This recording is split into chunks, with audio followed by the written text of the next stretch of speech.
Selamat siang. Hari ini kita membahas tentang penyelenggaraan pekerjaan dan praktek fisioterapis ya. Nah, penyelenggaraan dan pekerjaan praktek fisioterapis tertera di Permenkes nomor berapa dan tahun berapa?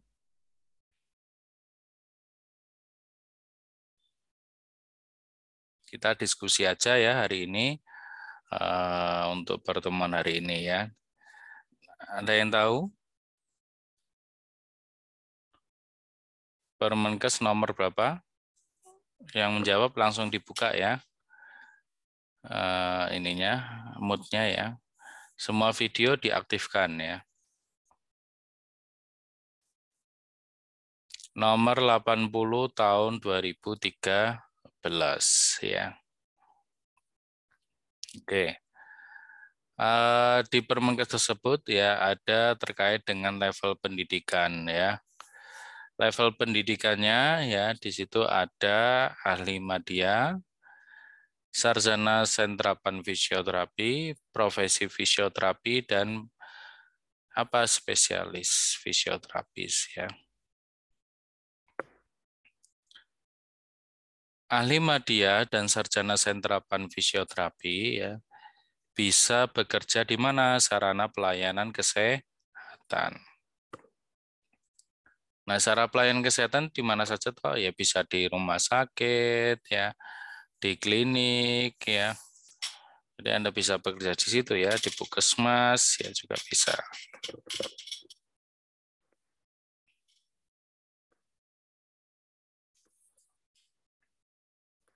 Terus ya nanti kalau sudah diterapkan ya pekerjaan untuk ahli madya dan sarjana sentrapan fisioterapi ya supervisinya adalah fisioterapis siapa?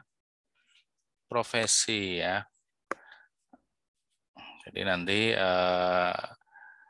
kalau untuk supervisinya ya profesi atau spesialis gitu ya. Fisioterapis profesi ya ini dan spesialis ini bisa kerja di sarana pelayanan kesehatan juga bisa praktek mandiri ya. Untuk penerimaan layanan fisioterapis profesi ini bisa menerima pasien secara umum gitu ya. Berarti kalau dokter umum ya pasien apapun bisa bisa berobat ke dokter umum ya. Juga fisioterapis profesi ya ini pasien apapun ya muskuloneuro dan lain juga bisa. Tapi kalau nantinya fisioterapi spesialis anggap saja dia ngambil spesialis fisioterapis muskuloskeletal ya. Maka dia kalau nangan pasien ya hanya gangguan-gangguan muskuloskeletal gitu ya.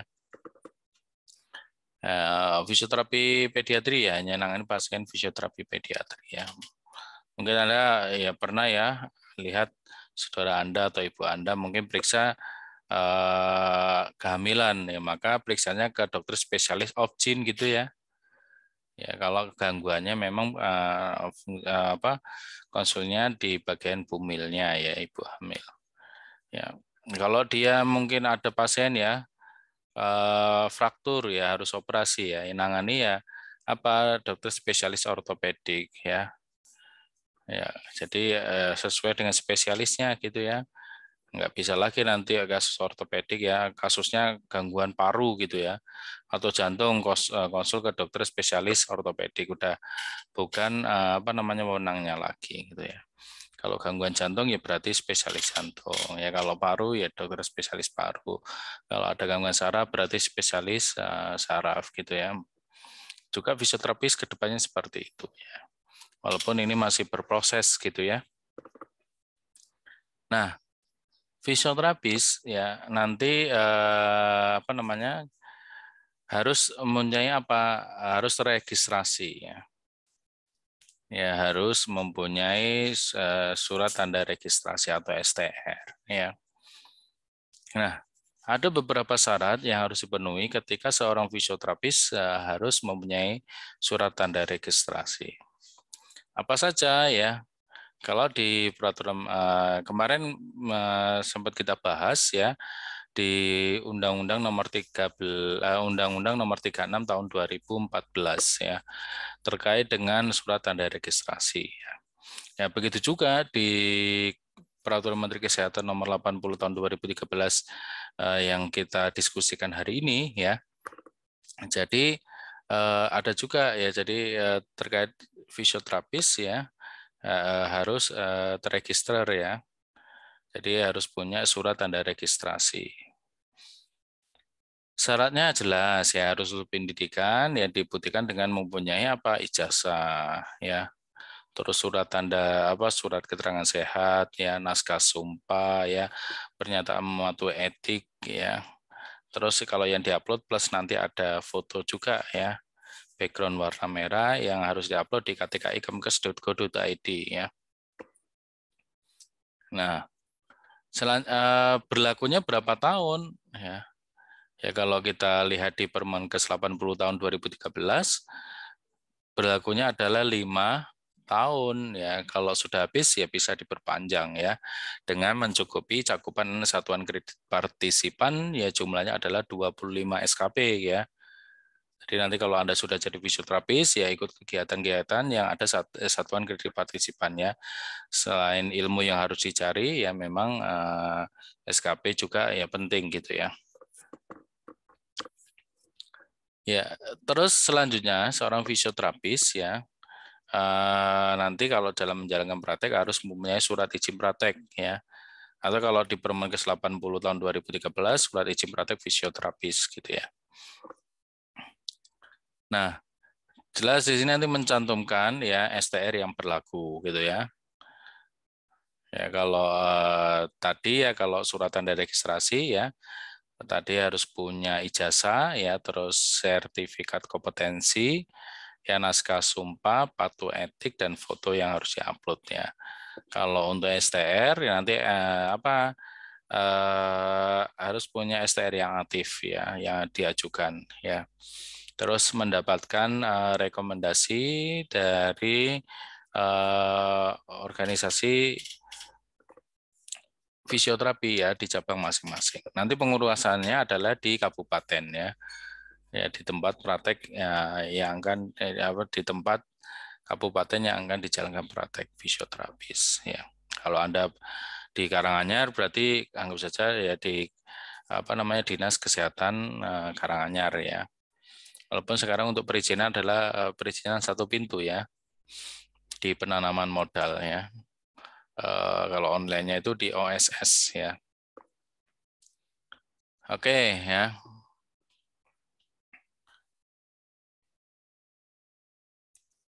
Nah, untuk praktek fisioterapis ya.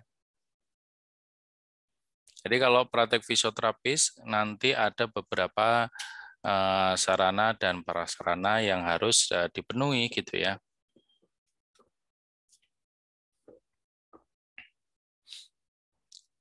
Nah, kalau kita lihat ya nanti kita pelajari bersama di kalau Anda lihat materi yang sudah ada beberapa sarana prasarana yang harus dipenuhi ya. Ini khususnya yang praktek mandiri sih ya. Jadi ruang praktek ya ibaratnya sarananya ya. Ada ruang intervensinya ya, ruang tunggunya, ada kamar mandi atau WC ya, yang memenuhi persyaratan ya kesehatan ya. Terus ada namanya peralatan yang harus dimiliki.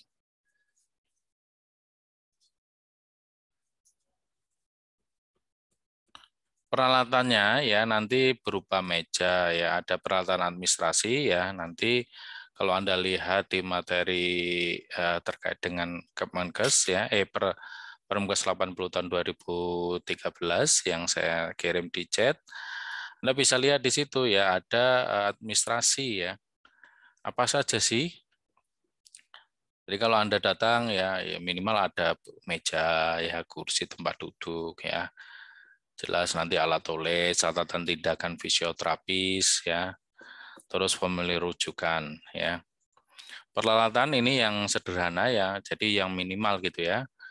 Ini sangat mudah sekali jelas ya kalau praktek fisioterapis ya ada meter midline ya atau meteran gulung ya, terus goniometer untuk ukur LGS, tensimeter dan stetoskop ya. Ya, terus kalau peralatan intervensi sekurang-kurangnya berupa tempat tidur atau matras ya. Ini murah sekali ya, nah, maksudnya nggak begitu mahal. Nanti kalau memang Anda bisa tahap selanjutnya ya bisa dikasih air ya, ibaratnya tent ya, atau mungkin SWD, MWD dan lain. Ya, kalau Anda sudah siap semua ya, nanti dalam menjalankan praktek ya, ada beberapa wewenang fisioterapis ya. Jadi kalau ada pasien datang, Bu, saya mau terapi Mbak Vina gitu ya. Ya, jangan langsung apa di R ya. Anda lakukan apa dulu ya? Yang pertama adalah asesmen ya. Jadi asesmen fisioterapi ya. Nanti beberapa ya yang meliputi apa terkait dengan pemeriksaan dan evaluasinya ya. Ya, Anda lihat dulu ya posisi saat berdiri, duduk ya. Oh, ada frozen shoulder ya. Nanti akan kelihatan oh simetris antara dasar sinisal tidak. Ya. Selanjutnya pengukuran LGS-nya ya. Ada keterbatasan enggak? Kalau ada keterbatasan berapa? Oh, dari 160 ya. Ternyata ini bisanya hanya 130. Ya, ini harus tertulis gitu ya. Jadi yang poin kedua adalah untuk pemenangnya adalah diagnosis fisioterapi. Pasiennya nyeri lah, tapi nyerinya berapa cuma enggak diukur ya. Ini ya perlu apa namanya ya harus lebih spesifik. Anda sudah belajar pengukuran fisioterapi?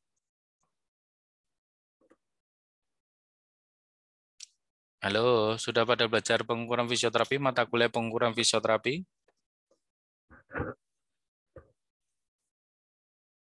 Sudah, Pak. Sudah ya. Jadi ya itu diaplikasikan nantinya ke pasien gitu ya. Terus orang menang fisioterapi selanjutnya nomor 3 adalah perencanaan intervensi fisioterapi ya. Mbak Gilang, Anda pernah sakit kepala enggak? Pernah, Pak. Pernah tanya obat sakit kepala di apotik? Belum. Belum.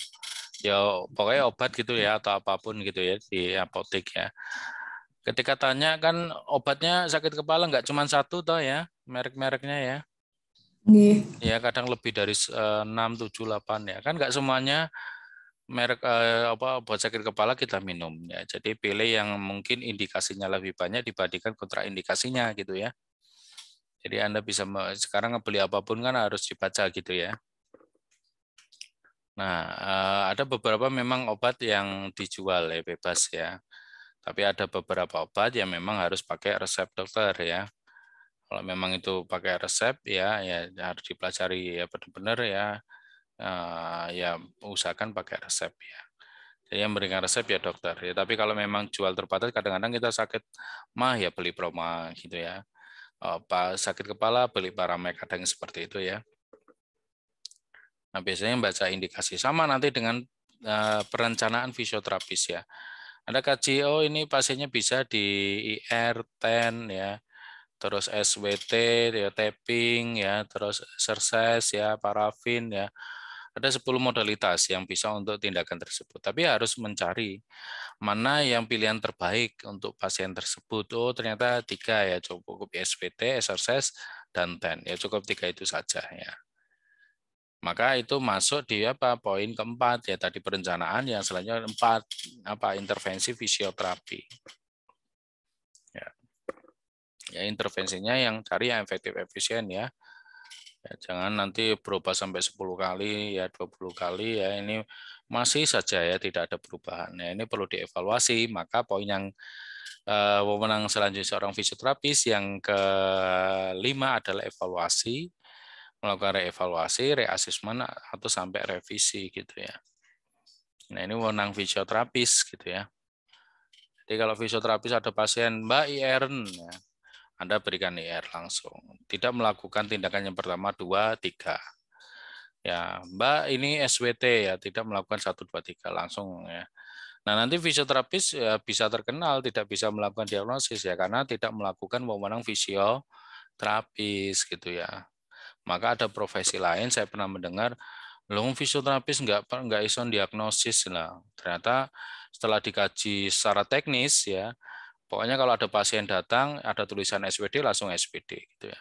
Ada pasien datang, TEN kasih TEN ya, tidak melakukan data secara real ya, melakukan poin 1 2 3 ya. Dia melakukan, kadang ditanya, saya melakukan kok Pak, lo bukti real yang tertulis mana? Nggak ada. Nah ini kan kita butuh data gitu kan. Hasilnya ketika ditanya, ya datanya real kebaca gitu ya. Maksudnya melakukan asesmennya ya seperti apa, atau hetero dapatnya apa, diagnosis ya, diagnosis terkait dengan impairment, disability-nya, functional limitation-nya apa ya, ya harus tertulis gitu ya. Ini terkait dengan apa wewenang seseorang, wewenang fisioterapis gitu ya. Oke. Nah, nanti oke, sebelum mungkin kita diskusi lama, kalau ada yang tanya boleh langsung Pak tanya atau raise hand atau di kolom chat gitu ya, biar lebih mempermudah gitu ya. Kemarin di pertemuan pertama 2 kita membahas tentang hak dan kewajiban ya. Begitu juga di peraturan Menteri Kesehatan nomor 80 tahun 2013 tentang penyelenggaraan dan pekerjaan praktek fisioterapis ini ya. Ada terkait dengan apa namanya? Hak dan kewajiban. Ya. Ya, hak seorang fisioterapis ya, yang pertama adalah memperoleh perlindungan hukum ya dalam melaksanakan pelayanan fisioterapi sesuai dengan standar profesi fisioterapis. Ya, melaksanakan. Jadi kalau Anda melaksanakan ya terkait dengan pelayanan fisioterapis, Anda memperoleh perlindungan ya, tapi dengan syarat melaksanakan sesuai dengan apa? Pelayanan fisioterapis ya, sesuai dengan standar profesi fisioterapis. Nah, salah satu isinya kemarin standar profesi fisioterapis ada namanya unit kompetensi ya. Unit kompetensinya fisioterapis jumlahnya ada berapa? Kalau di 376 tahun 2007 yang kemarin kita pelajari jumlahnya ada 11 ya unit kompetensinya. Ya. Juga ada di Kepnaker ya tahun 2018 ya. Itu isinya juga lebih banyak ya. Nah, itu kalau nggak salah 64 ya unit kompetensi fisioterapis ya. Ya, kalau kita lihat bersama ya kemarin yang sudah kita pelajari ya, minimal Anda ya semua harus dijalankan sih ya. Yang penting Anda tahu pertama ya kalau sebelum melakukan diagnosis berarti tahu tentang apa judul unitnya, ibaratnya kemarin itu analisa ilmu sebagai dasar praktek. Jadi paham dulu dasar-dasarnya, ilmu-ilmu dasarnya. Oh, analisa pola perkembangan manusia. Oh, analisa struktur tubuh manusia, baik yang normal ataupun abnormal. Jadi kita ngomong, oh ini harusnya bisa jalan. Ini kok belum jalan. Itu kan dilihat dari apa kajian teoritisnya dulu gitu kan ya. Baru kita bisa melakukan ya. Harusnya dia bisa jongkok, nggak bisa jongkok. Harusnya dia bisa duduk apa berdiri, dia belum bisa berdiri. Ya. Itu nanti yang bisa kita lakukan. Oh, harusnya dia bisa tengkurap ya. Oh, dia harusnya kepalanya bisa ngangkat. Kita kan tahu dasarnya dulu gitu ya. Ya. Jadi unit kompetensinya. Yang kedua apa kemarin kalau masih ingat? Ya, kalau kita sudah tahu dasarnya, biasanya kita tahu analisis ya dan apa sintesis ya sesuai kebutuhan pasien atau klien ya. Nah, itu poin yang kedua. Kalau sudah tahu dasar ilmunya, analisis sintesisnya. Yang ketiga, merumuskan diagnosis ya. Kalau Anda mau merumuskan tidak tahu pengukuran LGS, tidak tahu pengukuran nyeri, tidak tahu pengukuran skala JT ibaratnya fungsionalnya ya. Ya, tidak tahu pengukuran dengan WOMAC dan lain-lainnya, dasar ilmunya nggak paham ya. Jelas untuk merumuskan diagnosisnya agak sulit gitu ya. Ya, poin ketiga ini merumuskan diagnosis ya harus tahu ilmunya, analisis statistiknya sesuai kebutuhan pasien, baru nanti rumusan diagnosisnya gitu ya. Ya, jadi sampai nanti selanjutnya sampai unit kompetensi yang ke-11 gitu ya. Oke.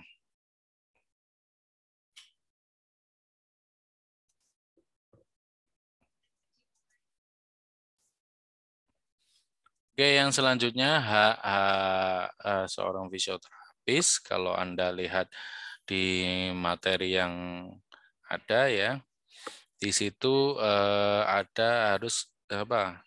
Haknya itu memperoleh informasi yang lengkap. Ya.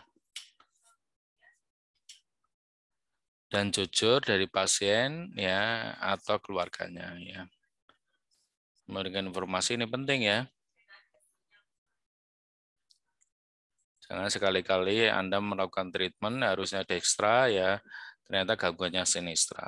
Atau mungkin ada informasi beratnya, oh ini di rongsen tangan kanan, ternyata yang apa kayaknya yang sakit atau mungkin fraktur adalah tangan kiri ya. Ya ternyata penulisannya tidak lengkap gitu ya, kan ada yang seperti itu ya.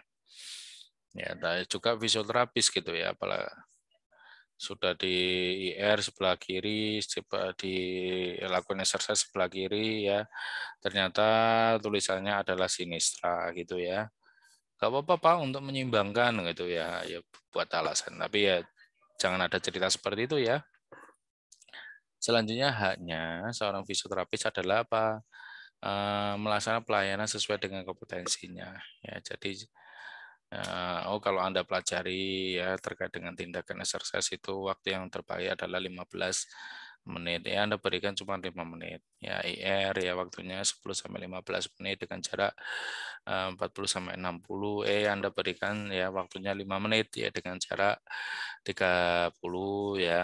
Nah, ini ya jangan seperti itu ya, atau mungkin waktunya dikurangi jadi 5 menit semuanya biar cepat pulang gitu ya. Jangan gitu ya. Yang selanjutnya hak Anda adalah menerima imbalan jasa. Ya kalau Anda profesional gratis saja Pak, gratis saja ya. Kalau Anda punya apa namanya ya, pendapat dari lain monggo ya. Tapi kalau memang pendapatnya dari itu, insya Allah kalau layanan bagus ya. Ya, ada yang ibaratnya sekali datang 450, 400 ya, itu enjoy-enjoy saja ya. Ada yang jauh-jauh dari seberang gitu ya, ibaratnya dari apa namanya? Dari provinsi lain ya, sampai berani ibaratnya saya tak nginep di sini aja ya, ibaratnya di daerah sini selama 1 bulan ya, biar bisa terapi terus ya. Ada yang sampai seperti itu, mengeluarkan uang ibaratnya yang penting dia sembuh gitu, ada yang seperti itu. Yang selanjutnya ya hak Anda adalah memperoleh jaminan perlindungan terhadap risiko kerja ya. Ya Anda biasanya kalau apa namanya bekerja itu kan dapat apa ya kayak asuransinya lah gitu ya. BPJS kesehatan, BPJS ketenaga kerjaan, ada yang seperti itu kalau yang BPJS ya. Yang selanjutnya ketika Anda menerima hak berarti Anda akan membahas terkait dengan apa kewajiban fisioterapis gitu ya. Nggak mungkin Anda menerima uang, imbalan dan lain-lain tapi tidak menjalani kewajiban. Ya sangat jarang gitu ya. Oke ya, kalau Anda lihat ya di materi yang sudah saya bagikan ya di situ poin-poin kewajiban ada yang pertama adalah menghormati hak pasien ya. Ini harus gitu ya. Jangan ego sendiri Anda capek, saya capek gitu ya jangan ya. Ih ngapain so? Bapak ketika tanya, Pak diem aja gitu ya. Ya kalau nanya terkait dengan kasusnya ya jawab sesuai dengan yang Anda tahu gitu ya. Oke, yang selanjutnya adalah merujuk kasus yang tidak dapat ditangani ya. Atau mungkin Anda nangani ya perubahannya sedikit ya. Ada yang beberapa sudah ditangani 10 kali, ada yang cuma ditangani pindah fisioterapis lain.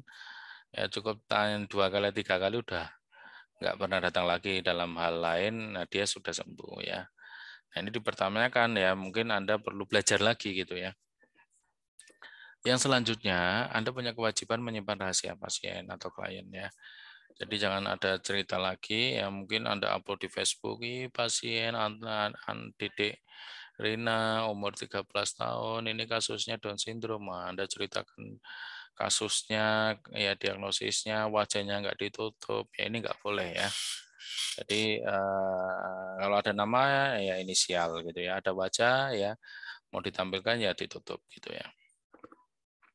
Yang selanjutnya apa? Kewajiban memberikan informasi ya tentang masalah kesehatan pasien ya yang dibutuhkan dalam lingkup tindakan fisioterapi. Ya, ini masuk kewajiban Anda.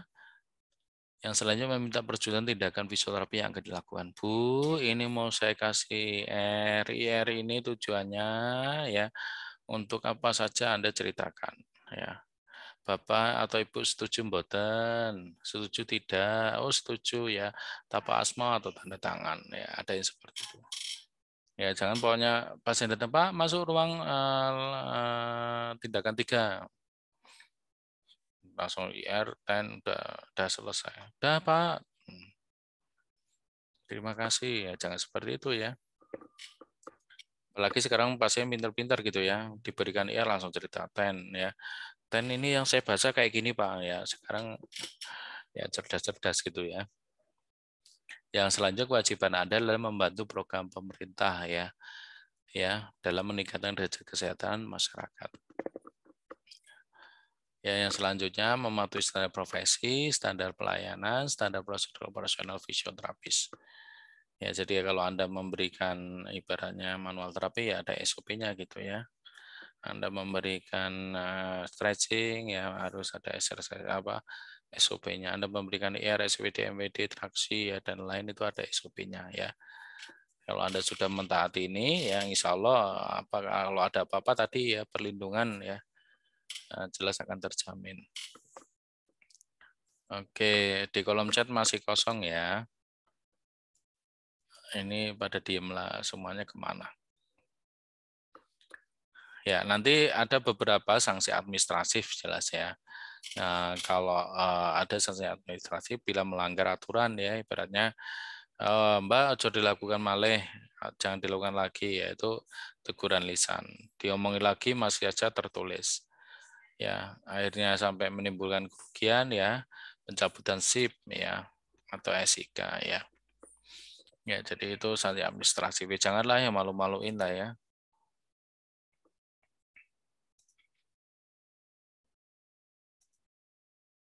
Oke ya, ini terkait dengan pembahasan hari ini ya.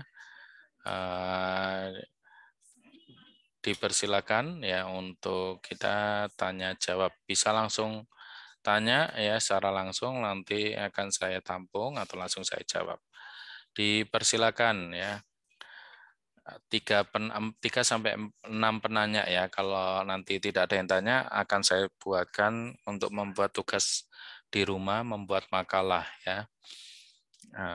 Dipersilakan milih bertanya atau membuat makalah gitu ya.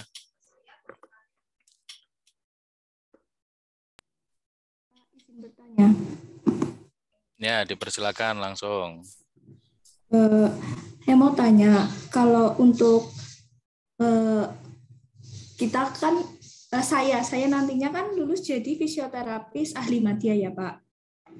Nah, itu tuh untuk melakukan freelance, jadi fisioterapi freelance itu butuh surat izin praktik nggak sih Pak? SIP nggak sih Pak? Terus yang dimaksud dengan membuka praktek mandiri itu kita membuka klinik atau kita memberikan pelayanan kayak dari rumah ke rumah itu juga dikatakan sebagai praktik mandiri gitu Pak. Terima kasih. Oke, sama. Atas nama siapa tadi? Gilang, Mbak.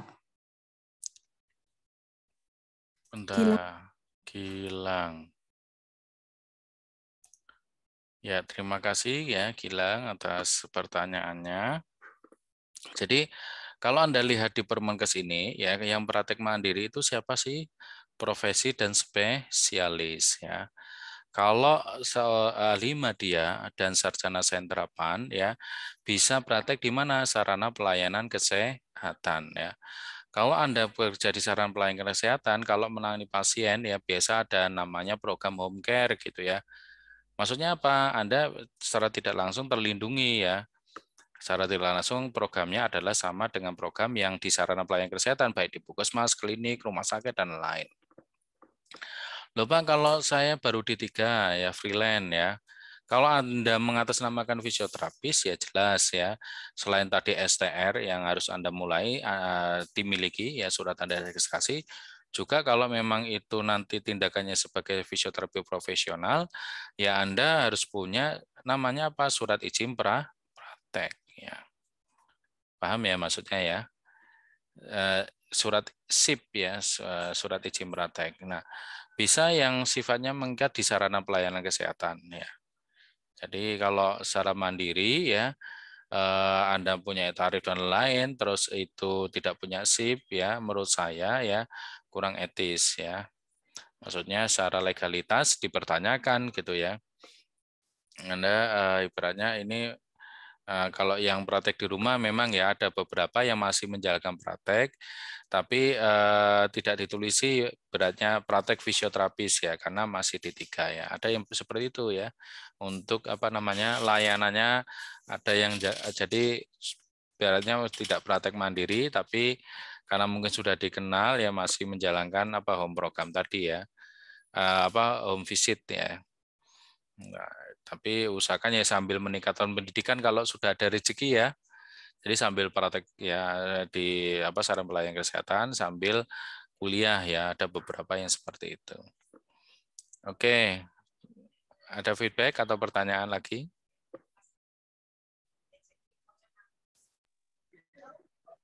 Pak izin bertanya, Ya, dipersilakan. terkait tentang SKP itu apakah ada kayak webinar-webinar tertentu yang terkait hanya tentang fisioterapi saja atau boleh mengikuti webinar yang lain, Pak? Ya, oke, terima kasih. Satuan kredit partisipan yang diakui adalah SKP fisioterapis ya. Jadi kalau SKP nanti PPNI dari ID dari apa dari gizi ya, dari kesehatan masyarakat ya itu ilmunya monggo didapat ya, tapi untuk SKP-nya yang diakui adalah SKP fisioterapis ya. Jadi ada SKP yang dari PP ya, dari Perkumpulan Fisioterapi Indonesia ya. SKP nanti bisa dari ranah ibaratnya pelayanan ya, terus bisa dari pendidikan, dari pengmas ya, terus dari kegiatan ilmiah. Bukan dari satu ranah, 25 SKP seminar dan workshop saja itu tidak diakui semuanya ya. Yang diakui maksimal seminar dan workshop 15. 10-nya nanti bisa dari layanan. Oh, layanan selama 5 tahun, anggap saja pasiennya 1 SKP 400 ya. Nanti Anda menangani pasien totalnya selama 5 tahun adalah 3.000 ya. Nah, itu nanti di apa namanya di SKP-kan ya, di apa namanya diproses ya. Biasanya dari layanan sama seminar gitu udah cukup gitu ya. Jangan nanti Anda males lah keikutan seminar workshop untuk apa sih? Akhirnya apa STR habis ya SKP-nya kurang ya. Anda akhirnya suruh ikut ujian apa namanya evaluasi kemampuan. Ternyata nggak lulus. Nah, kan ya capek juga gitu ya. Udah bayar nggak lulus ujian lagi ya repot gitu ya. Jadi nggak menjamin ada evaluasi kemampuan atau ujian untuk mendapatkan STR ulang ya. Ya tidak menjamin Anda ikut ujian lulus gitu ya. Jadi ya itulah ngikutin kegiatan-kegiatan ilmiah ya. Selain dapat ilmu, meningkatkan kompetensi ya. Bonusnya ya anggap saja SKP-nya bonusnya ya, bukan Anda ngejar SKP-nya bonusnya ilmu gitu ya, kebalik ya. Oke, dipersilakan pertanyaan yang lain ya. Pak izin bertanya. Pak, ini Dipersilakan. terkait yang praktik ya Pak. Semisal kita kan saya itu udah lulus besok. Nah, masih D3. Praktik di rumah sakit. Kemudian itu saya ikut membuka praktek tetapi kayak di dokter atau di fisioterapi yang sudah membuka klinik gitu Pak. Misal kayak di rumah di kliniknya Pak Pajar atau di mana itu kan apakah diperbolehkan gitu Pak. Nah, terus kemudian kan ada kalau misal kita sudah lulus menjadi seorang fisioterapi itu kan ada kayak iuran ya Pak. Nah itu nanti secara otomatis kita tergabung di Ikatan Fisioterapi Indonesia atau bagaimana Pak? Terima kasih. Ya, oke ya. Terima kasih atas pertanyaannya. Jadi kalau kita lulus ibaratnya mau bekerja di tempat sarana pelayanan kesehatan atau mungkin dengan dokter atau mungkin dengan apa namanya fisioterapis profesi atau spesialis ya. Kalau spesialis ini masih berproses ya. Nah, kalau dilihat ya memang ini masih berproses ya. Ada beberapa ini masih mengajukan nanti kalau D4 D3 itu praktek ya. Nanti supervisinya juga yang praktek mandiri adalah dari profesi ya. Jadi yang bertanggung jawab nantinya adalah profesi ya atau spesialis ya. Itu nanti ke depannya mungkin bisa ya atau mungkin sekarang beberapa kabupaten ya ada yang praktek dengan dokter ya masih di ACC gitu ya. Nanti lihat biasanya tingkat kabupaten masing-masing Mbak untuk terkait dengan SIP-nya ya surat izin prakteknya. Kalau memang di situ masih membutuhkan ya profesinya tidak ada ya ibaratnya di kabupaten yang mau praktek ya secara tidak langsung hanya 1 atau 2 fisioterapis ya. Saya lihat ya untuk saat ini masih bisa ya. Jadi ibaratnya prakteknya di tempat dokter gitu ya. Atau dokter bersama ada fisioterapisnya atau di apa di sekarang saya lihat di apotek gitu ya, di apotek terus ada praktek dokter ya. Di situ ada fisioterapisnya yaitu masih bisa ya. Ya, itu tadi satunya apa lagi tadi? Iuran Oh ya, fisioterapi itu, Pak. iuran ya. Kalau nanti ya per tahun ini, jadi tahun kemarin per Maret ya. Jadi kalau Anda mau ngurus surat tanda registrasi itu salah satunya mengupload surat patuh etik. Nah, kalau dulu itu sudah masuk dalam kegiatan sumpah ya. Nah, sekarang itu patuh etik di-download dari user password-nya masing-masing yang Anda harus mendaftar di PKP EV or ID ya. Jadi harus registrasi dulu. Registrasinya nanti daftar pertama 100.000, terus biasanya iuran sekalian 6 bulan ya. Jadi per bulannya itu 25.000 dikali 6 bulan ya. Jadi 100 berapa itu 150 plus 100 ya berarti disiapkan nanti registrasinya untuk jadi anggota itu 250 ya. Itu nanti berlaku sampai 6 bulan. Per bulannya intinya 25.000 ya. Ya jadi nanti daftar dulu gitu ya secara tidak langsung ya. Banyak manfaatnya ya nanti bisa free ikut seminar ya kadang diskon ya.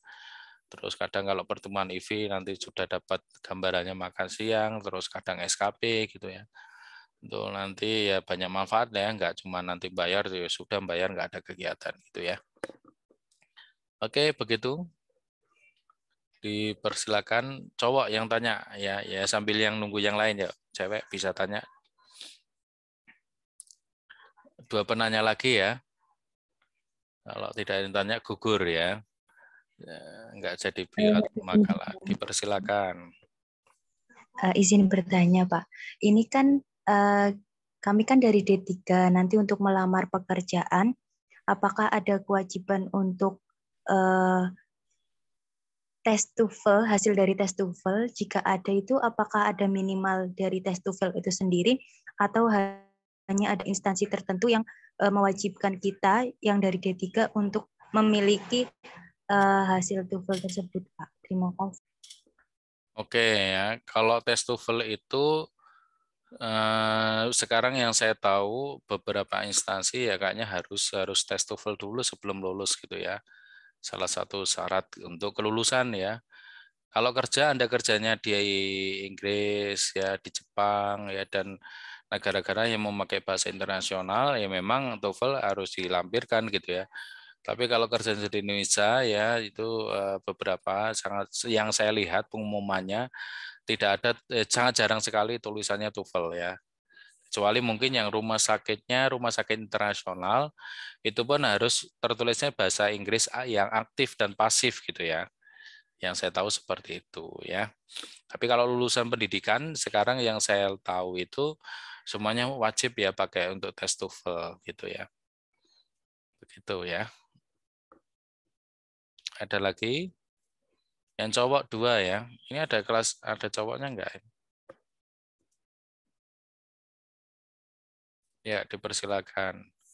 Akil Raffi, ya Muhammad Safi, Naura Kinanti ini belum, profilnya belum diganti ya. Ya, dipersilakan, cowok tanya. Ya, nanti kalau nggak ada yang tanya, tugas makalah hanya khusus untuk yang cowok ya. Ayo, dipersilakan.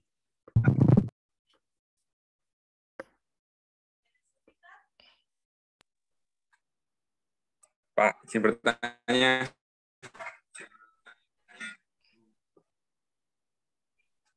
Kalau nanti apa ada UKOM, Pak, saat kelulusan gitu, Pak? Ada uji kompetensi setelah kuliah gitu untuk ke dunia kerja gitu. Terima kasih, Pak. Ya, terima kasih. Uji kompetensi ya nanti daftarnya di Uknaker ya. Kemendikbud kalau nggak salah ya. Kalau Anda belum punya Serkom ya, sertifikat kompetensi itu akan didapat melalui setelah lulus uji kompetensi ya. Kalau Anda tidak dapat itu, maka Anda tidak bisa mengurus namanya surat tanda registrasi atau STR ya. Kalau Anda tidak punya STR ya, sangat jarang sekali kalau pekerja fisioterapis ya menerima nakes yang tidak punya STR. Ya, intinya apa? Ya Anda harus uji kompetensi ya. Kalau Anda mau ngurus surat tanda registrasi tidak punya Serkom ya tidak bisa nanti ya karena nanti otomatis ya Anda akan terlinkkan di str.kemkes.go.id ya. Terus data Anda di kemahasiswaan ya di PDPT Dikti ya itu akan otomatis terlinkkan di KTKI kemkes.go.id. Intinya harus gitu ya.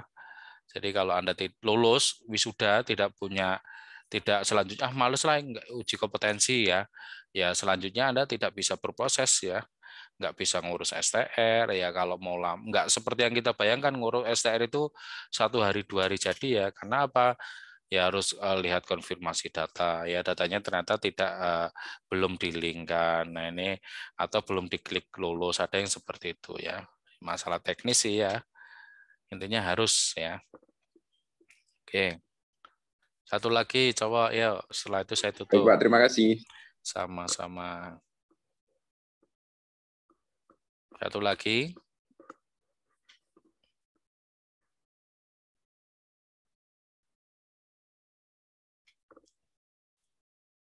Dari Ernanda atau Wigar atau Peter. Ismi, Henry, Akil Raffi, Muhammad Syafi'i ini belum diganti foto profilnya ya.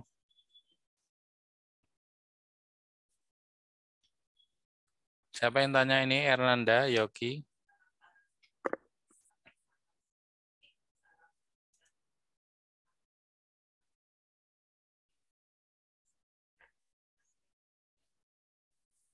Persilakan, Peter.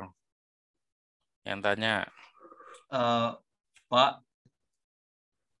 mohon maaf tadi kebetulan habis dari air. Takutnya udah ada yang nanya. Tadi tuh saya pengen nanya ini, Pak. Kebetulan kan ibu saya fisioterapis, Pak. Terus setiap 5 tahun tuh harus perpanjang STR itu, Pak.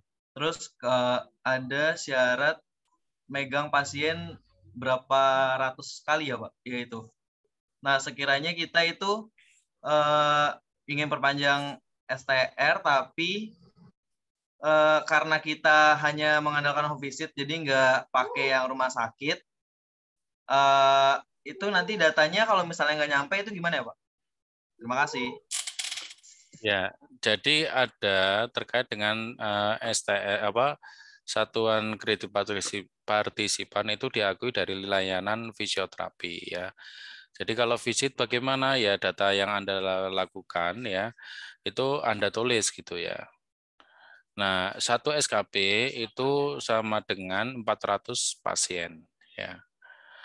Kalau Anda kerja di layanan pasien, di layanan kesehatan contohnya di rumah sakit, 1 hari nangani pasien 6. 6 dikali 6 hari. 6 hari dikali 4 minggu. 4 minggu dikali 1 tahun.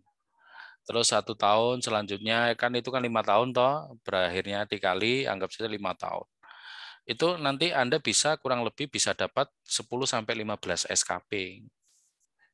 Paham ya maksudnya ya? Yang selanjutnya kan baru 15, kan 25. Yang 10 ya dari mana? Seminar, workshop, pelatihan, Anda melakukan penyuluhan, Anda membuat tulisan atau buku ya. Banyak sekali ya yang bisa Anda ikut struktur organisasi. Nah, itu bisa didapat dari situ gitu ya. Jadi jangan khawatir ya kalau Anda cuma dapat pasien layanan pasien cuma 10 SKP ya Anda harus aktif kegiatan ilmiah hadir gitu ya. Seminar, workshop, pelatihan ya yang kalau memang mahal ya cari yang murah gitu ya. Kan banyak yang satu SKP itu cuma 80, 100 gitu ya. Ya daripada Anda nanti untuk perpanjangan STR-nya harus ikut ujian gitu ya. Ya kan harus belajar lagi dan ya lulus alhamdulillah, kalau enggak ya harus ngulang lagi. Nah, itu kan malah enggak enak gitu ya. Intinya itu ya. Cukup? Baik Pak, terima kasih. Oke, sama-sama. Satu penanya lagi. Bebas. Ya, dipersilakan Safi'i. Pak izin bertanya, kalau uji kom itu ada batasannya enggak, Pak? Batasan apa? Maksudnya kalau nggak lulus pertama gitu. Ya, oke, terima kasih Mas Safi'i. Kalau yang saya tahu uji kompetensi itu nanti setahun 3 kali ya. Jadi kalau ibaratnya Anda kalau nggak salah 40% ya dari anggap saja soalnya ada 150 atau 100 gitu ya. Ya Anda harus lulusnya 45 ya. Kalau yang profesi itu yang saya tahu itu 50% ya dari soal yang sudah ditentukan ya. Anggap saja ngerjakan 200 soal ya berarti ya harus 100 soal yang Anda lulus yang bisa gitu ya. Kalau tidak lulus ya ngikutin lagi nanti ya, Anda harus upgrade ya, update ya, nyari informasi di kampus. Ujiannya bulan apa saja ya, dan harus siapkan belajar gitu ya. Karena soal-soal fisioterapis yang insya Allah yang akan keluar ya terkait dengan ilmu fisioterapis gitu. Oke, begitu ya. Iya Pak, terus. Ya, sama-sama. Intinya rajin belajar ya. Oke.